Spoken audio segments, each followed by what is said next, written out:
अल्लाहुम्मा सल्लि अला मुहम्मद व अला आलि मुहम्मद व बारिक वसल्लम।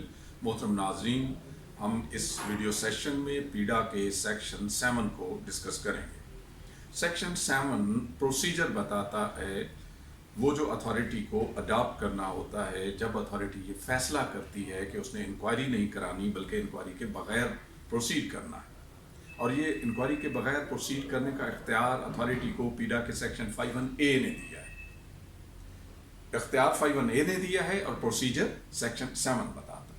सेक्शन 7 ये बताता है कि जब अथॉरिटी ये डिसाइड कर ले कि उसने इंक्वायरी नहीं करानी तो वो एक लेटर लिखेगी जिसको लेटर ऑफ इंफॉर्मेशन कहेंगे अक्यूज को। उसको हम शोकाज नोटिस भी कह सकते हैं।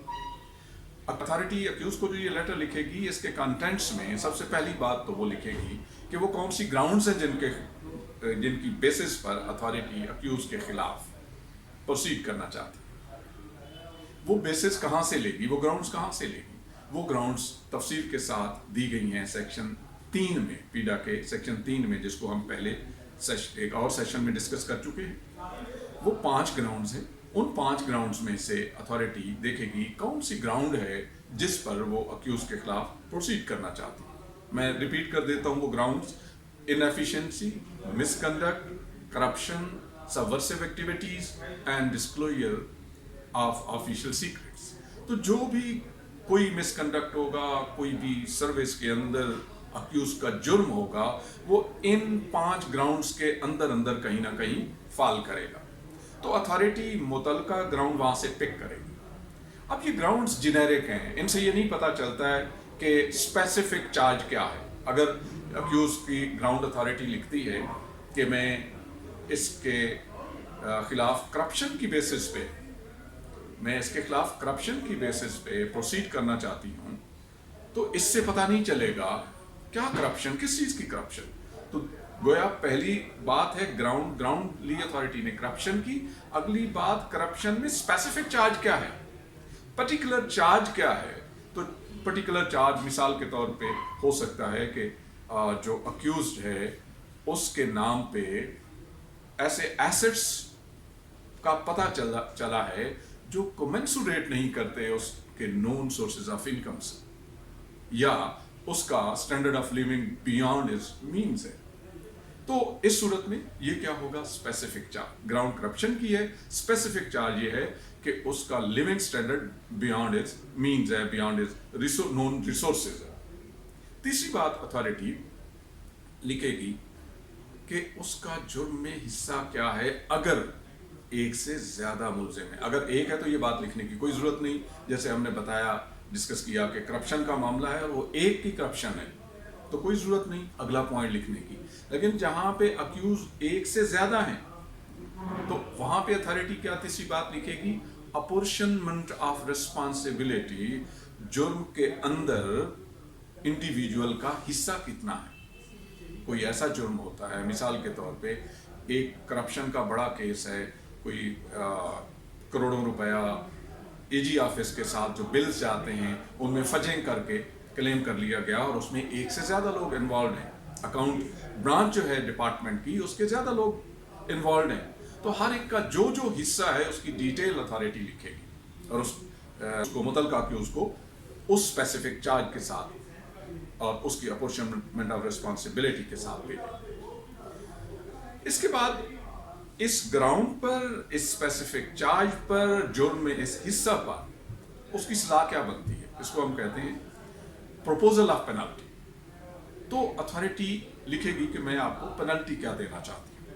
तो ये 4 मेन चीजें अथॉरिटी उस लेटर ऑफ इंफॉर्मेशन या शोकाज नोटिस में लिखेगी। और आखिरी बात, अक्यूज को डायरेक्शन देगी कि अगर उसने अपने दिफा में कुछ कहना है तो with in a period of 7 days वो रिटर्न में अथॉरिटी को जवाब दे। अगर अक्यूज ये समझता है कि 7 दिनों के अंदर वो जवाब नहीं दे सकता तो फिर वो अथॉरिटी को रिक्वेस्ट कर सकता है कि मेरे पास टाइम कम है, मैंने जो रिकॉर्ड देखना है या मैंने अपनी रिप्लाई तैयार करनी है जिसके लिए मुझे मजीद टाइम चाहिए। तो अथॉरिटी की सवाबदीद है, वो उसको मजीद टाइम दे सकती है। तो अगर अथॉरिटी ने टाइम एक्सटेंड नहीं किया तो अक्यूज 7 दिनों में जवाब देने का पाबंद है। अगर अथॉरिटी ने जवाब देने का टाइम एक्सटेंड कर दिया है तो accused extended period of time में रिप्लाई देने का पाबंद है। अब अथॉरिटी उस टाइम का इंतजार करेगी, जब वो टाइम गुजर जाता है 7 डेज, जब वो एक्सटेंडेड टाइम जो भी सूरत है वो गुजर जाता है, तो अथॉरिटी उसके बाद विद इन 60 डेज डिसीजन करेगी अक्यूज के खिलाफ। उन 60 डेज में क्या होगा कि जब वो टाइम गुजर गया तो अथॉरिटी क्या करेगी, सबसे पहला काम उस केस का, उस इंजबाती कार्रवाई का, उस रिकॉर्ड का जिसके बेसिस के ऊपर ये प्रोसीडिंग स्टार्ट हुई, मुआयना करेगी। उस रिकॉर्ड का मुआयना करके अथॉरिटी डिटरमिन करेगी कि क्या इसके खिलाफ चार्ज या चार्जेस प्रूव होते हैं या नहीं होते। अगर तो चार्जेस प्रूव नहीं होते तो अथॉरिटी उसको एग्जोनरेट कर देगी, उसको बरी कर देगी। अगर चार्जेस या चार्ज प्रूव हो रहा है तो अथॉरिटी पर्सनल हियरिंग कंडक्ट करेगी।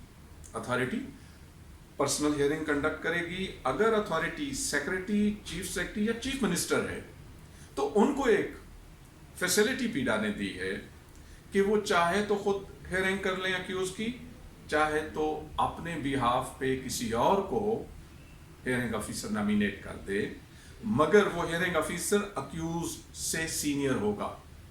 मगर ये फैसिलिटी पीडा ने किसी और अथॉरिटी को नहीं दी, बाकी हर अथॉरिटी ने खुद से पर्सनल हियरिंग करनी है।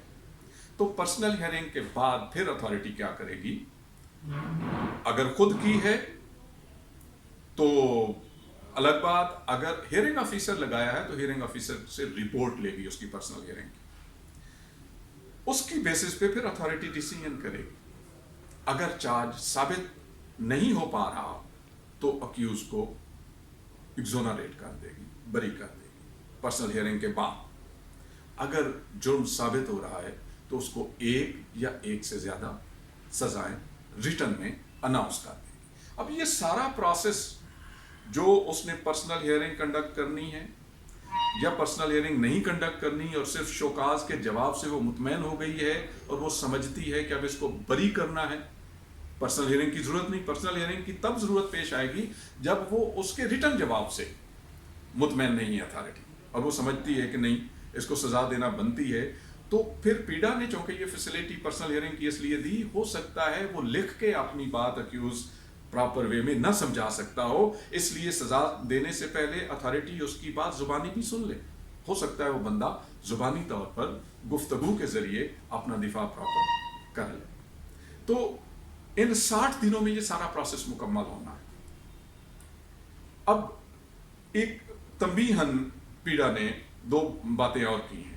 पीडा ने ये कहा है अथॉरिटी को कि जब वो डिसीजन कर रही हो तो एक बात को ज़हन में रखे कि अगर तो ग्रेव करप्शन का केस है तो इंडिविजुअल को लाजमी तौर पे डिसमिस कर, और अगर एब्सेंटी है, absence from service beyond a period of 1 year, तो उसको भी नौकरी से निकाल दे, उसको डिसमिस कर दे, उसको रिमूव फ्रॉम सर्विस कर दे या उसको कंपल्सरी रिटायर कर दे।